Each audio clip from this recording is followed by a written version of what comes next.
जय गुरु जी। सत्संग किसी संगत ने मेरे संग शेयर किया था। ये है गुरु की ओमनी प्रेजेंटनेस।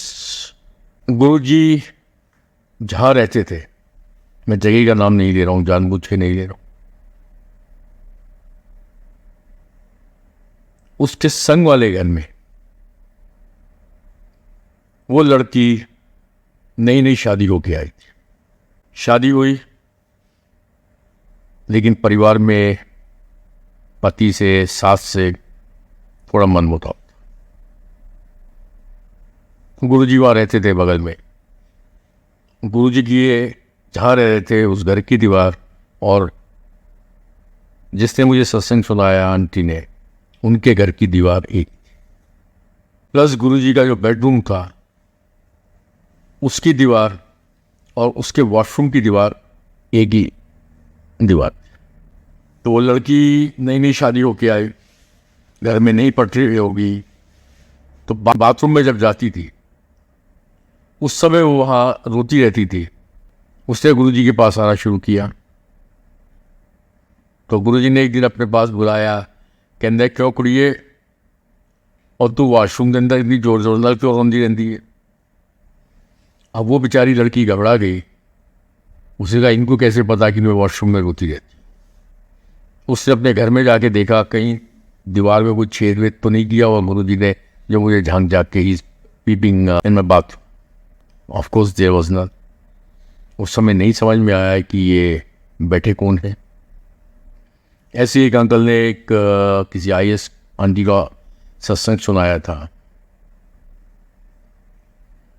कि अंकल गुरुजी के पास आए, आंटी कहीं मार्केटिंग करने गए, शॉपिंग करने गई थी। जब शॉपिंग करके वो घर में आई तो इधर से गुरुजी ने उन अंकल को बुलाया। अंकल से कहा, पूछ तेरी दस तेरी आंटी कितने। उसने कहा गुरुजी वो तो शॉपिंग करने गई है। नहीं फ़ोन कर, वो घर बैठी है, वॉशरूम के अंदर है। उसने कहा गुरुजी मेरे हिसाब से शॉपिंग करने गई है। नहीं कर, फ़ोन कर। उसने घर फ़ोन किया तो पता चला आंटी घर में ही है, वॉशरूम में है। अच्छा, फलाने किताब दी, फलाना पन्ना पढ़ रही। उसने पूछा तुम क्या कर रही हो। उसने कहा भाई इस मैगजीन की ये कौन सा पन्ना पढ़ रही, ये पन्ना। ये गुरुजी अपने शरीर में रह के, when he was in his physical form, ये शरीर में रह के उन्होंने। अभी रिसेंटली मैं आपको अपना केस बताता हूँ। मेरी आंटी, हम लोग 22-23 को भांजी की शादी थी, आंटी की भांजी की शादी थी। मेरी आंटी की तबीयत ठीक नहीं थी, नीचे फंक्शन था। तो पहले आंटी ने अपनी ग्रीन कलर की कोई ड्रेस बनवाई थी कि ये पहन के नीचे जाती हूँ, तबीयत ठीक नहीं थी, बॉडी एक था। आंटी ने ग्रीन कलर की ड्रेस पहले निकाली, फिर उसको चेयर पे डाली, फिर एक ऑफ वाइट कलर की ड्रेस दूसरी निकाली, फिर उसको पहन लिया। पहन के 5 मिनट के लिए नीचे गई, लोग बाग डांस कर रहे थे। She started feeling uncomfortable. तो अपने रूम में वो आके रोने लगी मेरी आंटी। भाई हम लोग तो नीचे अपना डांस वास कर रहे थे, सारे रिश्तेदार खड़े हुए थे, शादी का माहौल था। वो आके अपना डांस करने लगी, नॉट थ्रू टेलीपैथ। इतने में एक आंटी का फ़ोन आया, not from Meerut, from somewhere else. Poonam aunty मेरी वाइफ रो रही थी, फ़ोन आया, उसको गुरुजी ने थ्रू टेलीपैथी बताया। क्योंकि इधर से वो पूनम आंटी रो रही थी, प्लस गुरुजी से शिकायत कर रही थी तुम हो ना, तुम मेरे संग हो ना। ये हम लोग की जनरल हर एक की कंप्लेंट रहती है, भाई आप हमारे संग हो ना, तकलीफ में हम हैं, आप हमारे संग हो ना। तो टेलीपैथी के थ्रू उस आंटी को गुरुजी ने बता रहे हैं, और वो आंटी पूनम आंटी को प्रैक्टिकली फ़ोन कर रहे हैं, not through telepathy but telephonically phone कर रहे हैं कि गुरुजी कह रहे हैं कि उन्होंने दास दे, मैं उस दिन आला, और देख प्रूफ भी दे दे कि मैं पहले उनने हरे कलर का सूट निकालिया, फिर उन्होंने समझ नहीं आया, उस सूट में उनने कुर्सी से रखा, और फिर ऑफ वाइट कलर का सूट पा के पार्टी दे दी। मैं उसने ना लिया, उन्होंने घबराया ना कर। This is watt hour Guru is. ये इकलौता केस नहीं, ऐसे डेली केसेस। इससे ज़्यादा ईश्वर आपको क्या प्रेजेंस दिखाएगा, या आपको इससे ज़्यादा प्रेजेंस देखने की ज़रूरत कहाँ है? बहुत संगत को दिखाते हैं। यही एक डिफरेंस, यही एक मेजर डिफरेंस है एक महाशिव में, जिसके पास संपूर्ण शक्तियाँ हैं, जो अपने भक्तों के लिए कुछ भी करता। तभी बार बार मैं एक चीज़ कहता हूँ जो गुरुजी भी कहते थे, मैं नहीं कहता हूँ, सॉरी, उदा ऐलान, एक तकिया भरोसा तेरे चाहिए और सब बिटा है। आप लोग भी अपना जीवन जी रहे हैं। क्या आपने किसी और के बारे में सुना, किसी और शक्ति के बारे में सुना कि हर पल आपके जीवन में मैं हूं? ये दिखाता है। होंगी, मुझे नहीं मालूम, मुझे नहीं दिखाया, किसी और को दिखाया, मुझे नहीं पता। अगर जिसको ऐसा कुछ दिखा दिया कि जैसे सपने सिर्फ दर्शन देंगे, स्वप्न दर्शन देंगे, मेरे मुंह का कैंसर गायब कर दे, साक्षात मेरे नौकर को दर्शन दे दे। अब इसी में मैं छोटे छोटे को सत्संग कर रहा हूं कि 20 मई 2006 की बात है। I was in Dehradun. 15 साल से मेरे अंगूठे का जो नाखून है वो मेरे मास्क के अंदर घुसा हुआ था, 5-10 साल से घुसा हुआ था, और बहुत पेन करता था पिछले 3-4 साल से, मतलब 2006 का मतलब 2004-5 से बहुत पेन कर रहा था। बट गुरुजी की ब्लेसिंग्स है मेरे ऊपर कि वो मुझे डॉक्टर्स को अवॉइड करवा। मुझे भी डॉक्टर्स के पास जाना बहुत अच्छा लगता। 20 मई को I was in Dehradun along with my one of my colleague. हम लोग सब देहरादून में थे। तो वहाँ उसके भी पेन हुआ तो उसने पट्टी वट्टी बांध ली, मेरे भी पट्टी वट्टी बांध ली।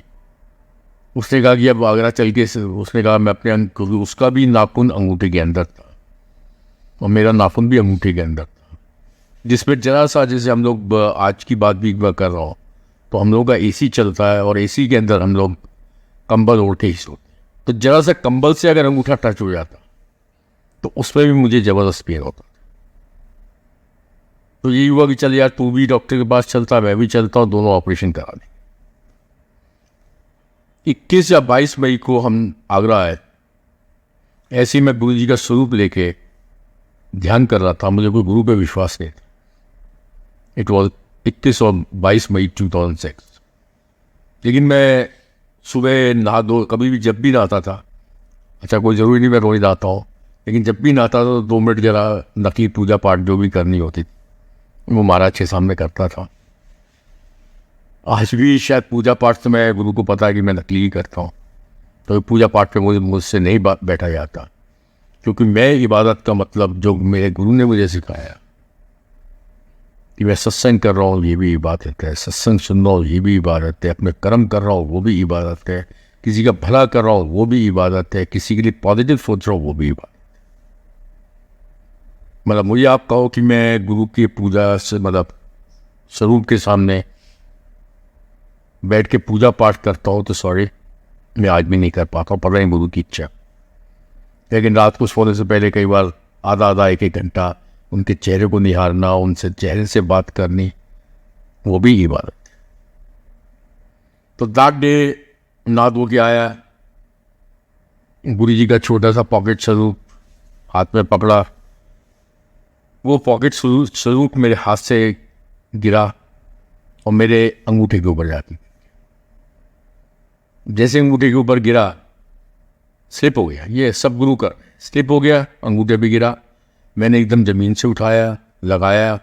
दोपहर को मैं सोच रहा था डॉक्टर से ऑपरेशन कराऊं, बस वहाँ से उठाया, ऐसे करके पॉकेट में डाला और 5 मिनट के बाद देख रहा हूँ मेरा पेन गायब है। इट वॉज 22 मई और 21 मई 2006, 2 साल हो गए। अंगूठे के ऊपर मैं चाहे बैठ जाऊँ, फुटबॉल खेल लूँ, कुछ भी कर लूँ, देयर इज नो पेन।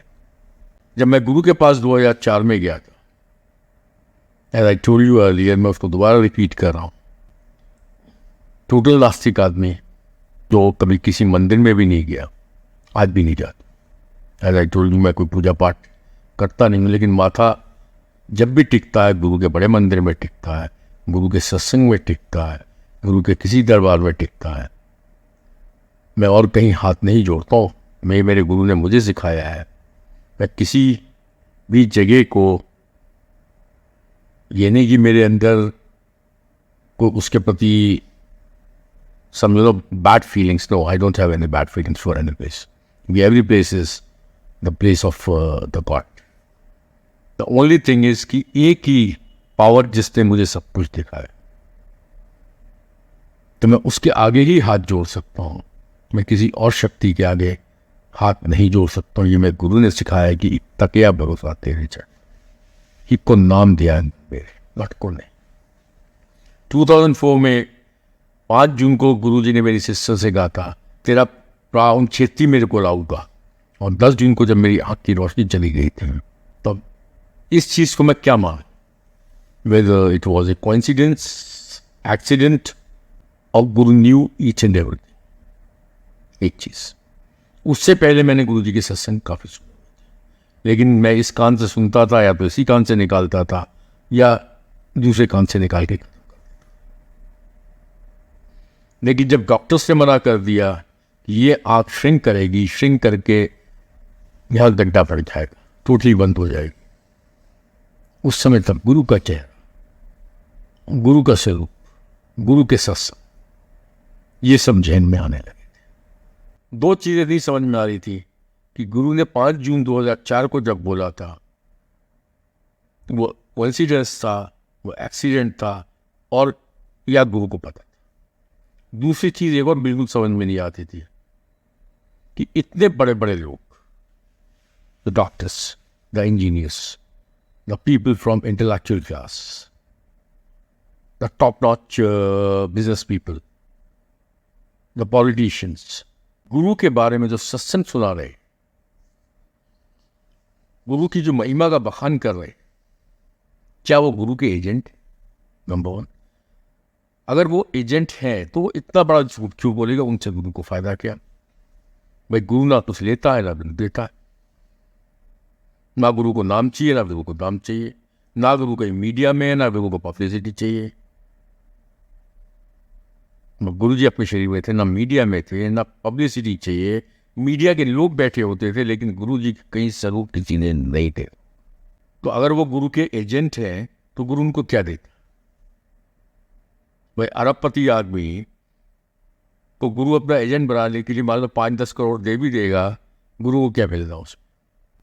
भाई एक चीज़ ये समझ में नहीं आती थी, इतने बड़े लोग, doctors, engineers, intellectual class, politicians, businessman, ये झूठ क्यों बोले? ये 1-2 कारण थे। ये आप भी सोचो, लॉजिकली सोचो, कई लोगों को गुरु पर विश्वास नहीं होता। आज मैं आपके संग सत्संग शेयर कर, मेरी बहन मेरे संग अपना सत्संग शेयर करती थी।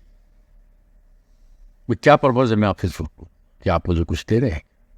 कोई किसी को कुछ नहीं दे रहे।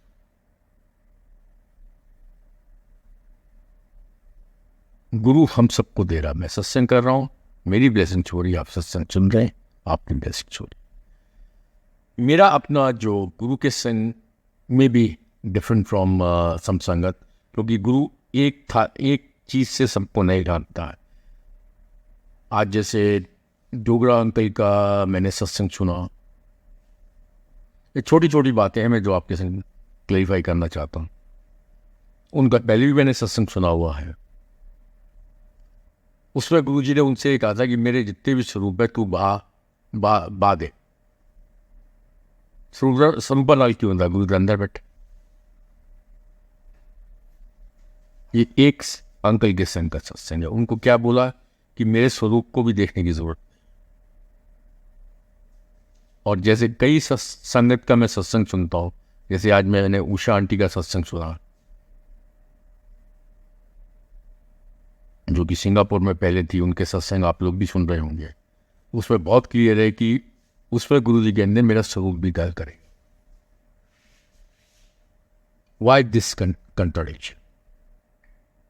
एक को गुरु जी समझा रहे हैं कि मेरा स्वरूप भी बात करेगा, दूसरे को गुरु जी बता रहे हैं कि स्वरूप जी की लोड़ है, मैं दिल्ली से बैठा।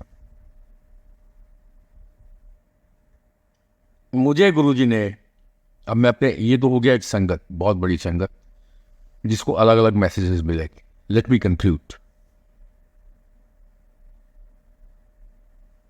मुझे गुरुजी ने अपना स्वरूप बांटने को मना किया 21 अक्टूबर 2006।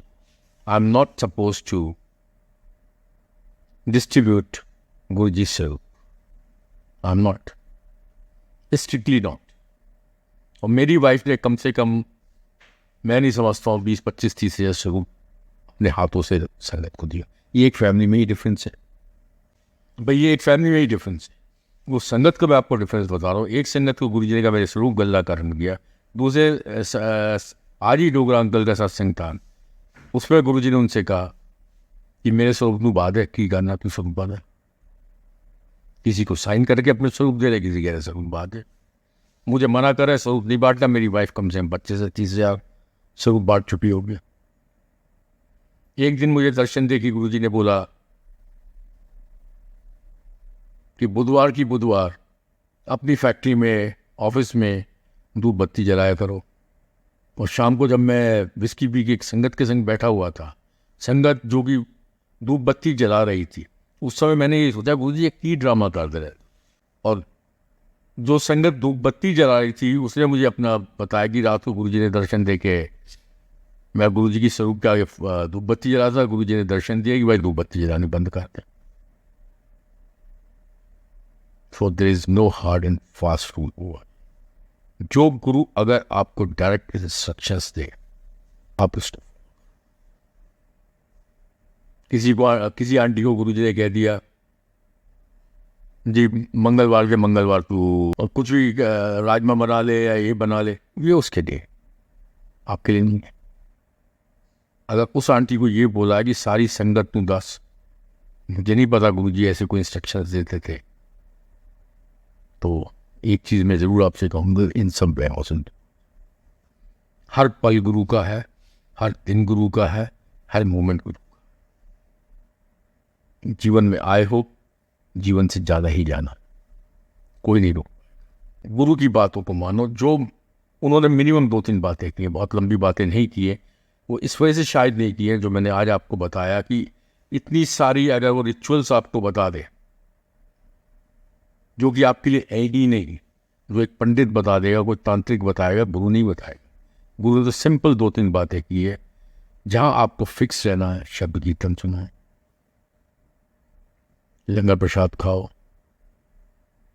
गुरु के प्रसाद को प्रॉपर लेके चलो, घर के खाने को प्रसाद लेके चलो। कर सकते हो किसी का अच्छा करो, अच्छा नहीं कर सकते बुरा मत करो। कोशिश करो कि आज माँ की दाल करनी है तो आज चावल होने हैं, आज फलाना होना, आज जो आपकी इच्छा है उस हिसाब से करो। किसी भी वे में उन मत कि किसी को गुरु जी ने ऐसा, वो हो सकता उसको बोला, क्योंकि बहुत सारी चीज़ें मुझे बोली है जो मैं आपको नहीं बोल। अपने शरीर में रह के गुरु जी ने मुझसे बहुत सारी चीज़ें बोली। जैसे मैं एक छोटा सा एग्जाम्पल देता, गुरु जी ने मुझसे लोटा ब्लेस कराया, लोटा मंगवाया, मैं लोटा लेके गया और ब्लेस किया। अब वही उषा आंटी के लोटे की मैं बात कर रहा हूँ। उषा आंटी का सत्संग था, किसका सत्संग था जिसमें गुरु जी ने कहा लोटा चमकता हुआ नहीं है, चमकता हुआ लोटा फलानी दुकान से लेके आओ। मेरा लोटा काला लोटा, शायद मैं काला इंसान हूँ, इस वजह से आज कपड़े भी काले पहने हुए। और भी गुरु ने ब्लेस किया, मुझे तो नहीं कहा कि लोटा चमकता हुआ चाहिए। अब उस लोटे को जब गुरु जी ने ब्लेस किया, जनरली गुरु जी का इंस्ट्रक्शन जनरली ये होता है कि लोटे को आपने राख से साफ करना है या नींबू से साफ करना है। ये गुरु जी के जनरली इंस्ट्रक्शन होता था। अच्छा, लोटा में जनरली इंस्ट्रक्शन गुरु जी का ये राख या नींबू से। मुझे जब लोटा ब्लेस करके गुरु जी ने दिया तो मुझे सिर्फ राख से साफ करने में, नींबू भी नहीं लाना। गुरु नोस। दूसरी बात इसमें मैं बहुत क्लियर कर दूं, जब हम कुछ करेंगे और हम क्योर हो जाएंगे या क्योर हो रहे होंगे या हमारे इंप्रूवमेंट होगा, तो हमें लगेगा गुरु हम कुछ कर रहे हैं, गुरु जी ब्लेस कर रहे हैं, क्योंकि हमारे कर्म है ना, कर्मों को काट रहे हैं। मान लो गुरु जी कुछ कर ही ना, ऐसे बैठ जाए, वैसे ही ब्लेस कर दे, हमें वैसे ही ठीक कर दे, तो हमें कैसे एहसास होगा गुरु ने हमें, हमें एहसास कैसे हुआ गुरु ने हमें? हम यही कहेंगे ना, गुरु जी ने लोटा ब्लेस किया, हम लोग जैसे पानी पीते थे, श्रद्धा के संग पीते थे, विद ड्यूटी पीते थे, तो उसके संग नहाते थे। मुझे नहाने को भी नहीं बोला। बनरली आपने लोटे के सत्संग सुने होंगे, गुरु जी यही कहते थे, अद्धा पी लो, अद्धे नाल ले जाओ नहाओ। गुरु जी को पता ये सारा बहुत उल्लू का पट्टा, रेगुलर नहाता ही नहीं है, तो मुझे नहाने को भी नहीं बोला। आप सोचो, ये बात की बात निकली है। गुरु ने सिंपल ये किया जी, पानी पी के अद्धा पानी पी ले, अद्धा अखा छिड़क दी। उनको पता सर्दी में तो ये से नहाना नहीं है, हफ्ते में 4 दिन, तो मैं क्यों क्या इन्हें तकलीफ क्यों दिया? Is too good. बात बहुत छोटी सी है, गुरु इज टू गुड। हम लोग सोच भी नहीं सकते वो कितने बड़े हैं, हम ये सोच भी नहीं सकते वो कितने बड़े हैं। मैं जो शख्स गर्मी में भी 1-2 दिन बंक करने की कोशिश करता हूँ नहाना धोना, तो सर्दी में तो 4 दिन करेगा ही करेगा। तो गुरु जी ने जब लोटा ब्लेस करके मुझे दिया, जनरली हर एक आप संगत जिसको लोटा ब्लेस करके दिया होगा गुरु जी ने यही कहा हो, अद्धा पी ले, अद्धे नाल नहाई। मुझे ये भी नहीं बोला। बहुत गुरु फ्रीडम देते हैं सबको, कोई रिचुअल्स नहीं, कोई कुछ नहीं है, एक नॉर्मल लाइफ जियो, बिल्कुल नॉर्मल लाइफ जियो, रसिक बैरागी, हर रस को जीवन।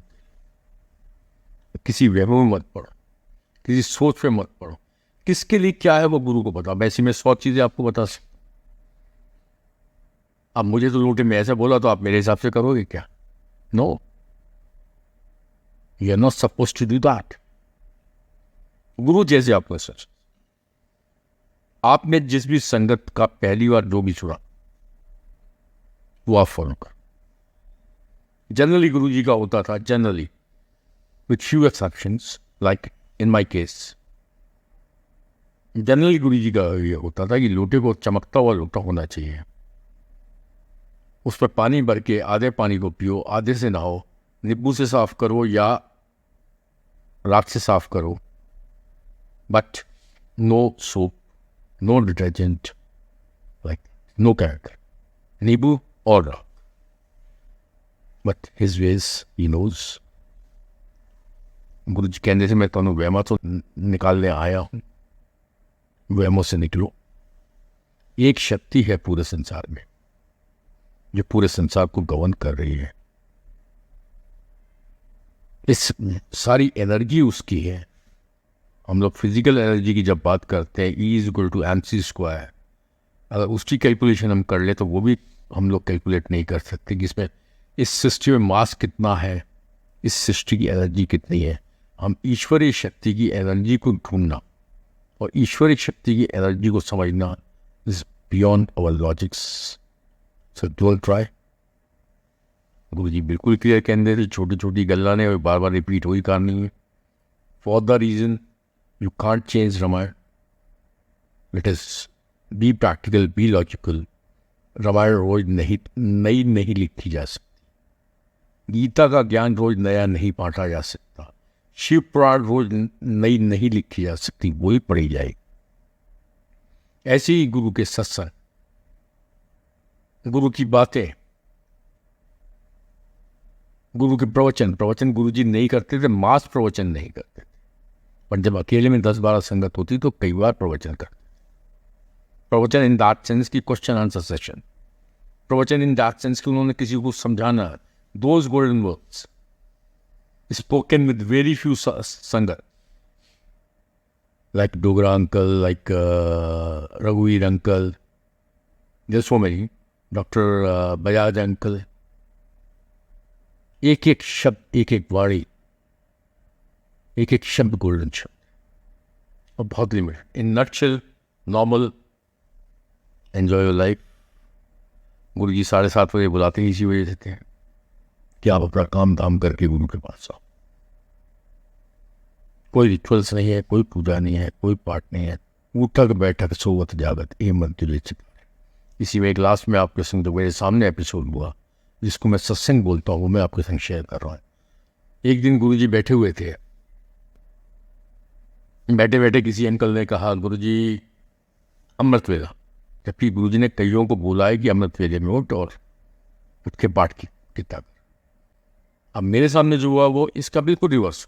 मैं वही बार बार रिपीट कर रहा हूँ, किसी भी में मत पढ़ो। जैसे गुरु का इंस्ट्रक्शन, जो आपकी लाइफ स्टाइल है, जो आपकी लाइफ के अंदर हर एक की स्टाइल अलग अलग है, उस हिसाब से आप लाइफ जिएंगे। बट एक ही चीज़ ध्यान रखें, अब जो मैं ये कर रहा हूँ उसके हिसाब से कोशिश करें, बाकी मुझे नहीं मालूम। गुरु जी बैठे हुए सी, बैठे बैठे किसी ने कहता गुरु जी अमृत वेला। गुरु जी कहते हाँ भाई की कह रहे हैं अंकल। उसने कहा गुरु जी अमृत वेला। हाँ की होता अमृत वेला। उसने कहा गुरु जी सवेरे उठते स्नान करते नहाते धोते direct connection with the God. की कह रहे हैं। उसने कहा गुरु जी अमृत वेला सवेरे उठते हैं स्नान करते नहाते धोते direct connection with the God. गुरु जी कहते एवें खाम खा ले अपने दिल को साफ कर, गुरु याद रख वही अमृत वेला। What Guru said was, सीधा सीक्वेंस, अपने दिल को साफ कर, गुरु याद रख वही अमृत। नंबर 1, इसका मतलब बहुत साफ है कि पहले दिल को साफ करना पड़ेगा, उसके बाद गुरु को याद कर। If you do the reverse of that,